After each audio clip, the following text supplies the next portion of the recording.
Guys, I just want you to know that the English is not accurate. I did it using Google Translation yesterday night. So the important is not the translation like it is. This is the Word of God that I want you to understand exactly what I'm saying today to the Church of the Lord.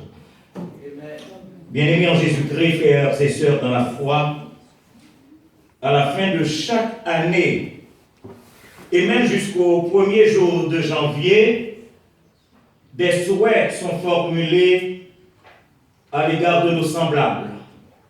Paix, joie, bonheur, prospérité pour l'année.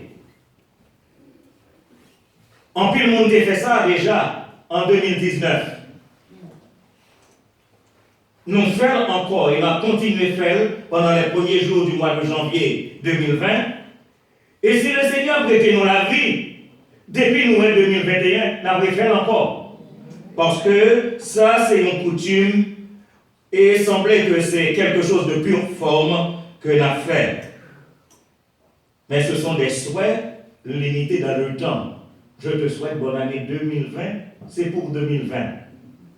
Je te souhaite bonne année 2019, c'était pour l'année passée. Et je vous souhaiterai, si Dieu nous accorde vie, bonne année 2021. Ça, c'est pour l'année 2021 parce que les souhaits sont limités dans le temps. Mais le méditer la parole de Dieu, les nous lit dans 1 Thessaloniciens, le chapitre 5, le verset 23, l'apôtre Paul écrit que le Dieu de paix vous sanctifie lui-même tout entier, et que tout votre être, l'esprit, l'âme et le corps soient conservés irrépréhensibles lors de l'avènement de notre Seigneur Jésus-Christ.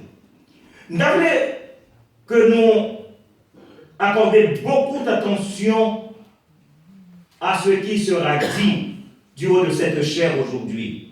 Parce que dans ce texte, la remarque est flagrante.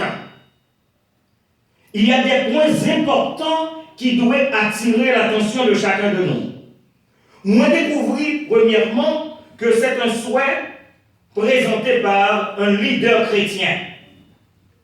Parce que, regardez bien, le NAP dit monde, bonne santé, bonne année, heureuse année 2020, ça c'est de coutume à travers le monde.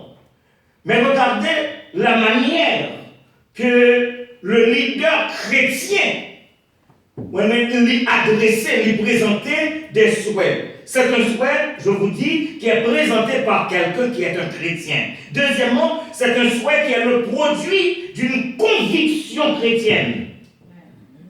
Parce que celui qui parle, il est convaincu de ce qu'il dit. C'est pas un monde qui a voyé parole en l'air. Gardez le texte pas bien. Analysez le texte là. Et n'a pas que c'est un souhait qui est le produit de nos convictions chrétiennes. Et troisièmement, un souhait qui a une base. Il y a une base, il y a une référence. C'est un souhait qui se réfère premièrement à la divinité, deuxièmement à la sainteté, et troisièmement à l'éternité. Moi, c'est l'école là. Élève, yo prend le son. Moi, dis que c'est un souhait qui est basé premièrement sur ça, la divinité. Deuxièmement, sur la et troisièmement, l'éternité. Donc, le texte, de manière explicite, si ou analysée, nous rendons compte que l'apôtre Paul dit beaucoup. Et nous donnons pour titre au message de cet après-midi un souhait pour l'éternité. Amen. Un souhait pour l'éternité. Ce n'est pas le souhait pour le temps, pour une année, mais un souhait pour l'éternité. Et pour la divinité, l'apôtre Paul se réfère à l'être suprême. On dit que pour la divinité, l'apôtre Paul se réfère à l'être suprême. Le Père, le Fils, le Saint-Esprit. Il parle de Dieu. Gardez bien le texte là, dans le texte là, et nous pourrons rendre compte que le Dieu le Père vous sanctifie lui-même. Donc l'apôtre Paul se réfère à la divinité.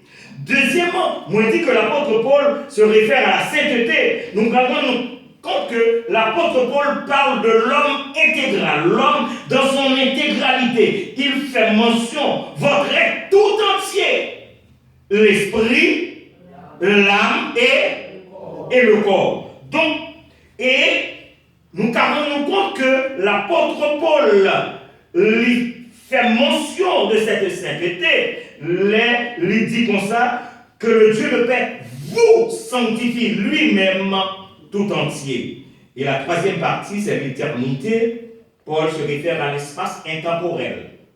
L'espace intemporel, cela veut dire ça ne dépend pas du temps. Là, on ne compte plus les années, les mois, les jours, les semaines, les heures. Non. L'apôtre Paul est très clair.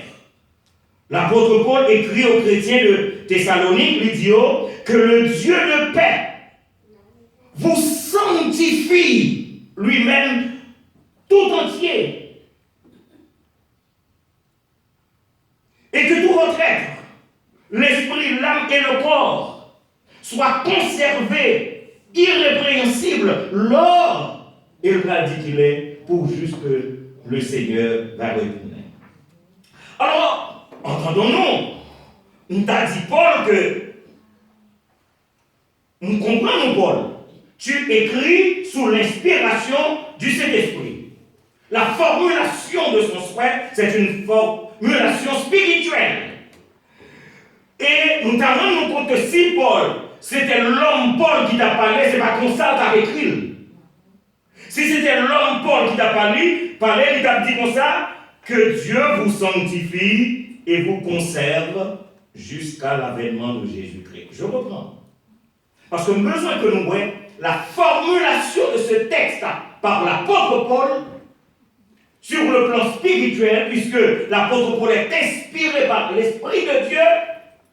Donc il dit que le Dieu de paix vous sanctifie lui-même tout entier, et que l'esprit, l'âme et le corps soient conservés irrépréhensibles lors de l'avènement de notre Seigneur Jésus-Christ. Mais l'homme Paul dirait que Dieu vous sanctifie et vous conserve jusqu'à l'avènement de Jésus-Christ.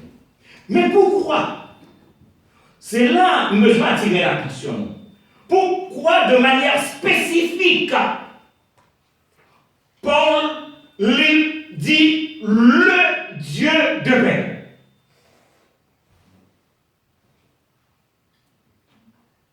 Paul aurait pu dire que Dieu vous sanctifie.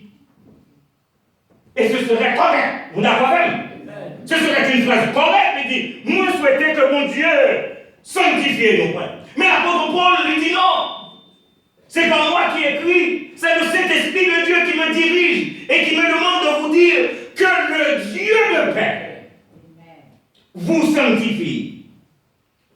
La question, pourquoi une telle précision?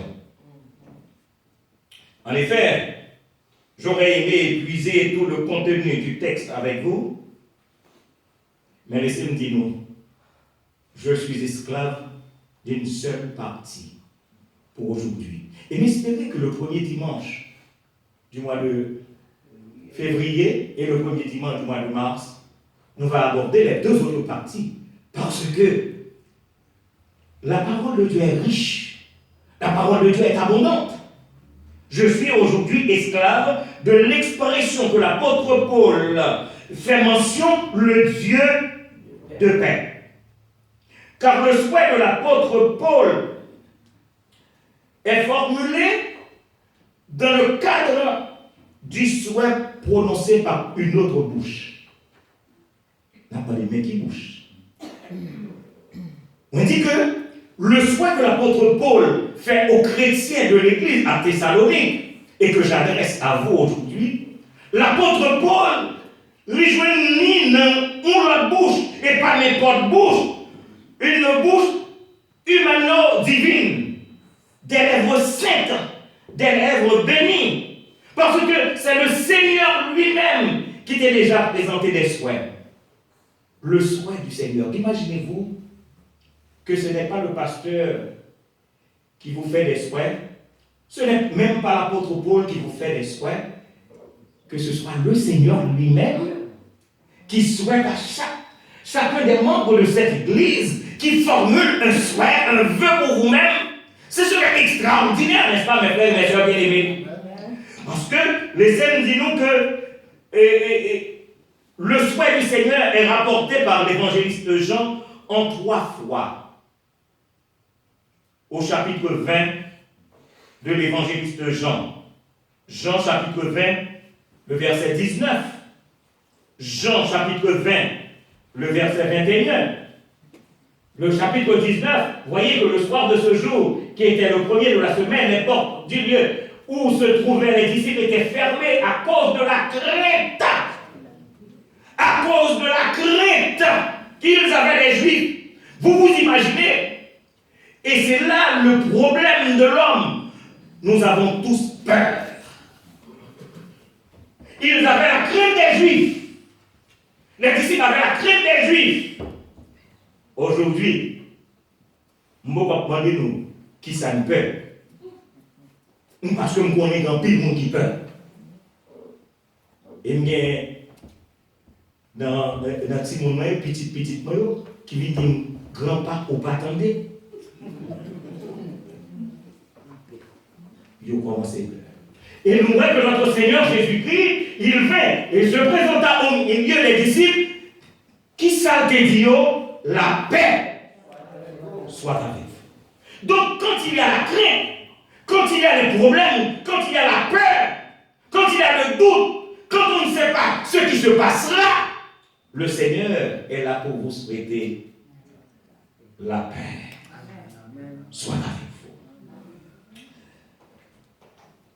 En effet, mes frères et mes sœurs bien-aimés, les noms songez les dernières nouvelles en 2019 en Haïti, notre cher pays. Les nous songez nouvelles que grand en en 2020, monsieur recommence encore en Port-au-Prince. Les nous entendez des nouvelles, pas bon ici, côté Nia, pas vrai? Les nous entendez des nouvelles en Moyen-Orient, pas vrai? Est-ce que le monde a fait nouvelles? Yes. Donc si nous faisons nouvelles, nous nous rendons compte que la bataille n'est pas facile. Et à partir de ce moment, qu'elle veut vous adresser? Un pasteur, qui ça le dit, un fidèle?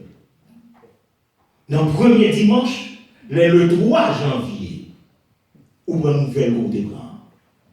Moi, on ne va pas de détail, pas bien. Parce que c'est un bon détail. Donc, ce n'est pas n'importe quelle nouvelle. Et à partir de ce moment, on dit, mais qui ça que pasteur a gagné en réserve pour réconforter nous, pour que nous abordions avec des idées positives l'année 2020? Et m'a dit nous, ça l'apôtre Paul, inspiré par le Saint-Esprit, était dit aux chrétiens de Thessalonique que le Dieu de paix vous garde, que le Dieu de paix vous protège, que le Dieu de paix vous donne sa propre paix, et enfin, que le Dieu de paix vous sanctifie. Jésus t'a parlé de paix que le monde ne connaît pas. Nous rendons-nous compte. Le monde ne connaît pas cette paix. Et qui ça le monde dit? Une phrase latine qui dit si vis pacem parabellum. Nous connaissons, nous ne va pas parler latin. Je vais traduire le nom. Si tu veux la paix, prépare la guerre. Nous ne va pas dire ça? Ça veut dire que la paix, on est blindé pour faire prononcer tout. Ah, c'est créole là. Si vous voulez la paix, blindé pour faire adversaire à connaître, corser tout. Si vis pacem parabellum. Et notre Seigneur Jésus-Christ, lui qui est le prince de la paix, les gars des disciples, les dit dans Jean 14, ces paroles sont rapportées en Jean 14, le verset 27. Les dit, je vous laisse la paix. Et il me dit ça ici déjà, parce qu'il y a une grande différence entre les deux verbes utilisés par notre Seigneur Jésus-Christ. Premièrement, il dit, je vous laisse la paix. Et il retourne et il dit, je vous donne ma paix. Et est-ce que vous voyez la différence entre laisser et donner? Je vais laisser la paix là, et puis je vais tourner et je vais faire. Je vais laisser, je ne vais pas dire. Mais quand je vous donne, cela veut dire que Kounia, c'est pour vous lier. Est-ce que nous comprenons la différence entre laisser et donner? Donc le Seigneur dit, premièrement, je vous laisse la paix. Puis les disciples ne vont pas comprendre. Il dit, nous n'allez pas comprendre. Je vous donne ma paix. Et je ne vous la donne pas comme le monde donne. Et nous parlons, puis vivant. Je ne vous la donne pas comme le monde donne. Que votre cœur ne se trouble point et ne s'alarme point. Et nous allons retourner dans le texte pour voir le dispensateur. Nous avons le souhait de notre Seigneur Jésus. Et maintenant le dispensateur du souhait. Le Dieu de paix. Le Dieu de paix. Mais je remarquer que l'apôtre Paul a utilisé le article défini, non pas un qui c'est un article partitif. Parce que Dieu dit un Dieu, il y a deux dieux, il y a trois dieux, il y a quatre dieux. Non, l'apôtre Paul dit le Dieu de paix. C'est le Dieu créateur du ciel et de la terre. C'est le Dieu qui siège son trône dans les cieux des cieux. C'est le Dieu de l'univers. C'est le Dieu suprême, le Dieu souverain, le Dieu éternel. Le Dieu de paix. Le Dieu de paix. Cela veut dire, mes frères, mes sœurs bien-aimés, il n'est pas le Dieu des discussions folles. Nous, les hommes ont parlé. Bon petit Dieu, nous voyons qui côté lié. Dans Noah, dans Nofla, nous voyons qui est-ce. Bon le petit Dieu, ici. Les dieux, ça y est, il y a bataille, des discussions folles. Notre Dieu n'est pas le Dieu des discussions folles. Notre Dieu, il n'est pas le Dieu des provocations humaines. Il n'est pas le Dieu des guerres sanglantes.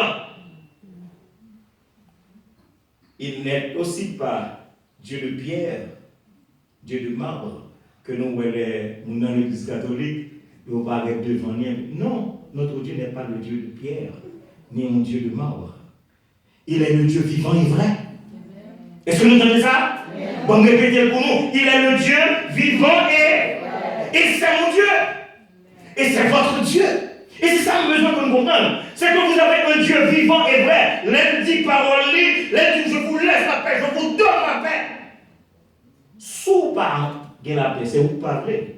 Parce que c'est le Dieu vivant et vrai. C'est le Dieu de bonté et d'amour. Et c'est mon Dieu, c'est votre Dieu. C'est le Dieu de grâce et de paix. C'est mon Dieu, mes frères. C'est votre Dieu. Donc, lorsqu'il y a un bon Dieu au côté, le monde est à craser. Cela ne vous regarde pas. Dieu est de mon côté. Et cela me suffit. Amen. Parce que pour t'apprendre, il faut t'apprendre au Dieu d'abord. Amen. Nous vous disons ça. Comment faire ici, je ne connais pas. Le Seigneur décidé, la vie cachée, en plus vie cachée. Parce que le Seigneur, comme ça, a passé en Haïti en 2012, lui-même, si tu n'as pas payé le faire, il dit, où va-t-il occuper? Ma foi, je suis de ton côté. Et le Seigneur, qui t'a kidnappé, nous dit ça ici déjà. On m'a fait une vidéo, et puis on va prendre la Bible, le premier texte au lien. C'était dans 2 rois, il dit c'est 2 par mois que cette chose a eu lieu. Ça veut dire que c'est moi qui fais comme même. Ou des qui trop. Bon Dieu a décidé de déplacer. Cela veut dire que pendant nous là, quelles que soient les circonstances, quel que soit Satan entouré nous, écoutez, bon Dieu comme ça va passer à passer. Et nous attendons la décision. Déjà, c'est où qui décrète, c'est où qui a peur, c'est où qui doute, mais bon Dieu n'a pas aucun doute sur petit. Amen. Et malheureusement, laissez-moi vous dire que des hommes ont considéré pour Dieu le soleil, la lune, les étoiles. Et ça, pire, les hommes font d'autres hommes leur Dieu. Pour qui ça? Parce que Lamartine, nous sommes Lamartine, Alphonse de Lamartine, il disait l'homme est un Dieu tombé, qui se souvient des cieux. Alors, même moi, quand je me remets à Lamartine, non. Il dit bien, un Dieu tombé. Nous comprenons. Cela veut dire que ce n'est pas un Dieu qui est capable de se soutenir. Ce n'est pas un Dieu qui se tient dans les cieux, mais l'homme est un Dieu qui s'est tombé. Moi, je vais nous une histoire. Que peut-être, il y a quelques rares gens qui connaissent et qui se rendent compte comment l'homme considère l'homme pareil comme Dieu. Je me rappelle d'un sénateur haïtien. Monsieur rentré dans la chambre, et puis le président était là, la première dame était là, et puis monsieur pas fait discours. Nous avons dit quand on commence le discours. Gloire soit à vous, Son Excellence le Président à vie de la République. Gloire soit à vous, la première dame gardienne de la Révolution. Gloire. Et moi, je dis fais beaucoup attention avec un pile, parce que de nos jours, il y a une déviation qu'a fait une prédication en dans l'église. Nous dit Alléluia, gloire. On va dire ça. On va dire n'importe reste doit tomber derrière. Je vais continuer ça va dire là. Si on dit Alléluia, gloire, pour qui monde? C'est pour dire gloire à Dieu. Parce que vous connaissez le Dieu à qui est-ce que vous vous adressez. Mais si vous vous dites gloire, gloire, on nous répète, gloire, on nous répète gloire, mais pour qui est-ce? Parce que parfois, mon enfant répète ton bagage, il ne faut pas qu'on ait, mais mon enfant est sur la petite. Faites beaucoup attention à ça, mon abdi nous dit. On va répéter, c'est pour comprendre. Dis-nous qu'en Haïti, un sénateur, il s'adresse à son président, il dit gloire soit à vous, son Excellence le Président à vie de la République. Et je vais dire quelque chose. C'est que, étonnamment, l'homme fait des hommes des dieux, mais des dieux dictateurs, des dieux provocateurs, des dieux agitateurs, des dieux destructeurs, des dieux de guerre. Et ça grave dans le monde, c'est que ils ont honoré Dieu ça.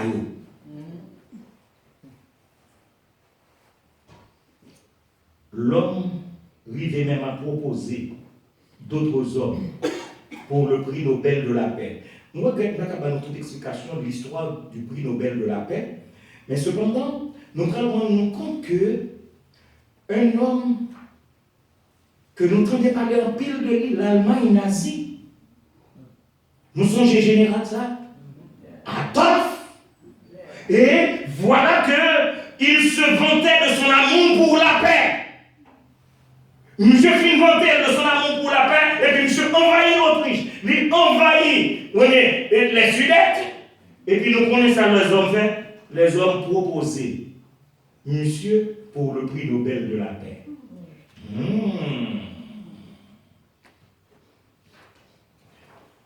Imaginez-vous que, peut-être si nous faisons histoire, nous attendons de parler de Mussolini. Si nous faisons histoire, nous attendons de parler de Staline. Eh bien, nous connaissons, en 1935, Mussolini a été proposé pour le prix Nobel de la paix. Staline, en 1945 et en 1948, ironiquement, il a été aussi proposé pour le prix Nobel de la paix. Et sûrement, nous allons imaginer ça samedi là. Ah oui? Nous allons créole parler.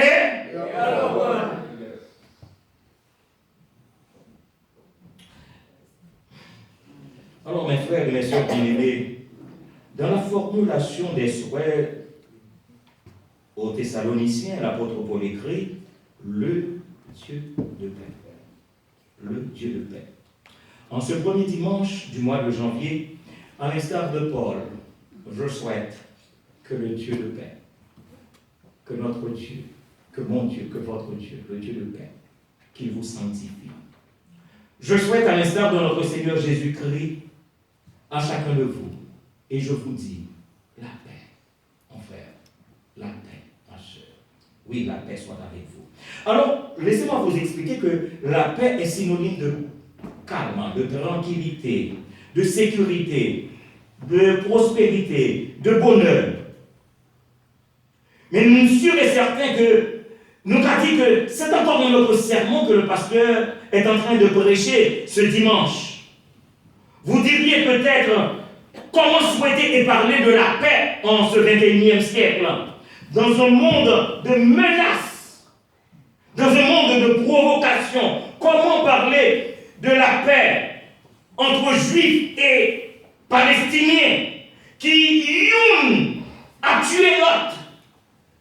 Et c'est pas Jodia. Comment parler de la paix? L'on nous sentit l'agressivité des nations pour chaque gagner ce que l'on appelle des armes nucléaires. Comment parler de la paix? Ne serait-ce pas de l'utopie? Et nous t'a dit, frère, mon Bible à tout. Comment parler de la paix? Puisque dans 2 Timothée chapitre 3, le verset 1er, qui sont l'écrit, frère, regardez dans 2 Timothée chapitre 3, verset 1er. Nous parlons que on ne soit parlé de la paix, expliquez ça, parce que la Bible dit dans ce passage, dans les derniers jours, il y aura des temps qui difficiles. Donc si la Bible dit qu'il y aura des temps difficiles, comment parlez-vous de la paix? Comment vous arrivez, concilier, mettez ensemble la paix avec ça qui a passé au foyer, ça qui a passé au travail, ça qui a passé à l'école, ça qui a passé même dans l'église. Mais non, mais pourquoi est-ce tout bien? Vous venez d'oublier ce qu'on a dit. Laissez-moi dire que, mes frères, mes sœurs, les gens qui connaissent l'évangile, en allant Matthieu 8, le verset 26, nous avons que, dans Matthieu 8, verset 26, l'histoire qui est rapportée, c'est que les disciples étaient avec notre Seigneur Jésus-Christ dans un bateau. Et la situation était extrêmement difficile parce que la mer était en furie. Les vents, on est tapé, ballotté, bateau à droite, à gauche, et tout le monde est senti en danger. Et qui ça Jésus-Christ a fait? L'abdodo, l'empêche. Vous vous rappelez, c'est Cathy qui dit ça. Papi, si Jésus prit un bateau à l'abdodo, pour qui ça n'y a pas de dodo? Nous imaginons, cela veut dire que même là nous sommes chrétiens, même là nous connaissons l'évangile, mais depuis là il y a un problème, nous agitons. Et notre Seigneur Jésus-Christ se leva, menaça les vents et la mer. Et la Bible dit nous, il y eut un grand calme. C'est pourquoi nous avons chanté, mettre entendu la tempête. Et ces terribles accents. Parle le Seigneur et l'arrête.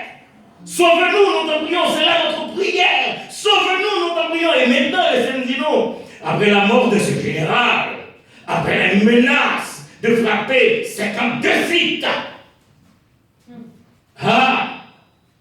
et l'autre de dire, je frapperai au bon moment et au bon endroit. Et elle a parlé au bon endroit, où est-ce que c'est pas bon côté pas?